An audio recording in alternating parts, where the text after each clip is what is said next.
இனிய மாலை வணக்கம். என் பேர் தருண். நான் 4ஆம் வகுப்பு படிக்கிறேன். எனக்கு 10 வயது ஆகிறது. என் பேர் தனிஷா.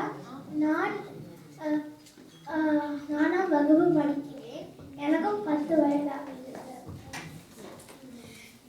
நாங்கள் திருக்கடுகம் பற்றி பேச போகிறோம். திருக்கடுகம் என்ற சொல்லை 2 திரி கூட்டல் கடுகம் என்று பிரிக்கலாம். திரி என்றால் 3. கடுகம் என்பது காரத்தை குறிக்கும். சுக்கு, மிளகு, திப்பிலி நமக்கு எப்படி ஒரு உணவுப் பொருளாகவும் மருந்து பொருளாகவும் இருக்கிறதோ அதே மாதிரி திருக்கடுகம் நமக்கு அறத்தை உணர்ந்து வாழ்க்கையை எப்படி நடத்தலாம் என்று கூறுகிறது.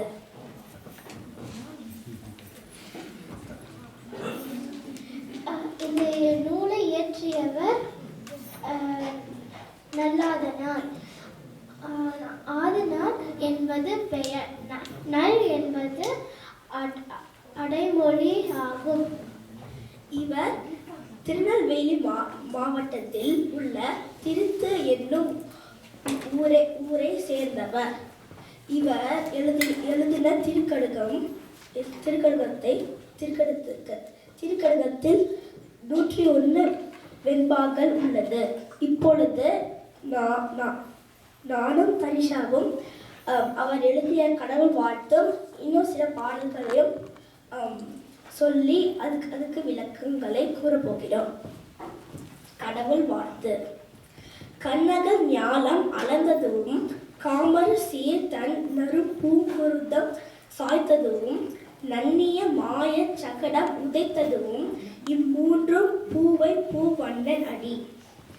கண்ணக ஞாலம் அளந்ததும் என்றால் திருமால் வாமன அவதாரத்தில் ஒரு அடியால் இந்த உலகத்தை அளந்ததை கூறுகிறது. காமர் சீர் தன் நறு பூங்குருதம் சாய்த்ததும் என்றால் குபேரனுடைய 2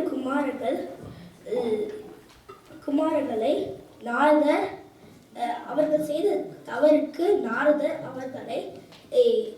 அவர்களுக்கு ஒரு சாபம் கொடுத்தார். அப்பொழுது கண்ணனின் கால்கள் பட்டால்தான் நீங்கள் சாப விமோசனம் பெறுவீர்கள் என்று கூறினார். ஒரு நாள் கண்ணன் செய்த தவறுக்கு அவனுடைய அம்மா யசோதை அவனை உரலில் கட்டி போட்ட பிறகு அவன் அந்த உரலை இழுத்து கொண்டு இந்த 2 மரங்களுக்குள் போகும்போது அந்த மரம் கீழே சாய்ந்து அந்த 2 தேவர்கள் சாப விமோசனம் பெற்றார்கள். நன்னிய மாய சகடம் உதைத்ததும் என்றால் கண்ணன் சகடாசுரனை உதைத்ததை கூறுகிறது. இம்மூன்று பூவை பூவண்ணன் அடி என்றால் இந்த 3 செயல்களை திருமால் அவரின் பாதத்தை வைத்து செய்திருக்கிறார். அந்த பாதங்களை நாம் வழிபட்டால் நாம் ஒரு நல்ல வாழ்க்கையை வாழலாம் என்று கூறுகிறது. தாளாளன் என்பான் கடன் படா வாழ்பவன். வேளாளன் என்பான் விருந்து இருக்க உண்ணாதான். கோளாளன் என்பான் மறவாதான். இம்மூவர் கேளாக வாழ்தல் இனிது.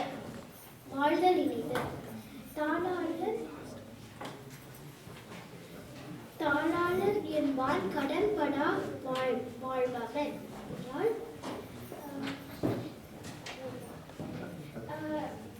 ஒரு முயற்சி செஞ்சுக்கிட்டே இருக்கிற ஆள்கிட்ட கடன் இருக்காது.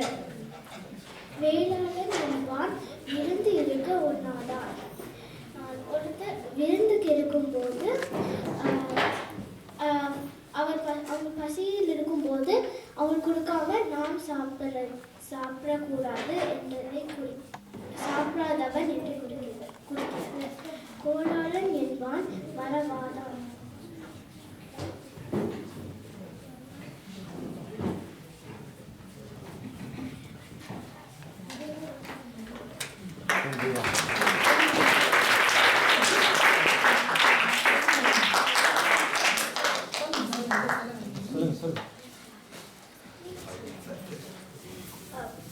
மூணாம் வரிக்கு விளக்கம் என்னன்னா, ஒரு அரசு எப்படி அவருடைய மக்களை வந்து அவர்களின் குறைவுகளை கவனித்து அதை தீர்க்கிறார், அதை குறிக்கிறது.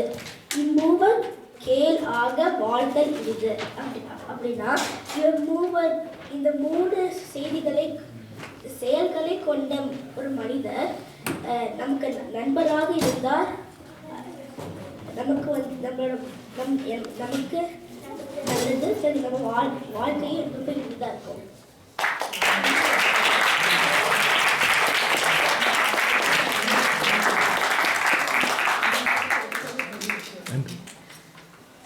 ரொம்ப அருமை. உங்களுக்கு இந்த தலைப்பை எடுத்ததுக்காகவே உங்களுக்கு எல்லாரும் நன்றி சொல்றேன். அழகா படிச்சு அதுக்கான விளக்கத்தை கொடுத்ததுக்கு ரொம்ப ரொம்ப சிறப்பு.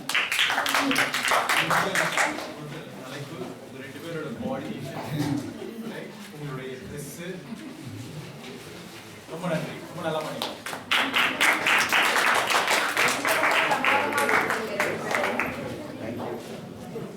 மன்னிக்கவும், சாரி ரஷ் பண்ணதுக்கு.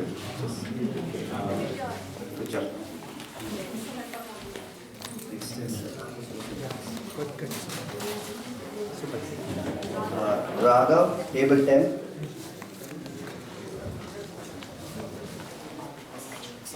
பேக்ரவுண்டில் பேரண்ட்ஸும் நிறைய வேலை பண்ணியிருக்காங்க. ஸோ அவங்களுக்கு சர்டிஃபிகேட்லாம் கிடையாது. But phenomenal job, support. வணக்கம், என் பேர் ராகவ்.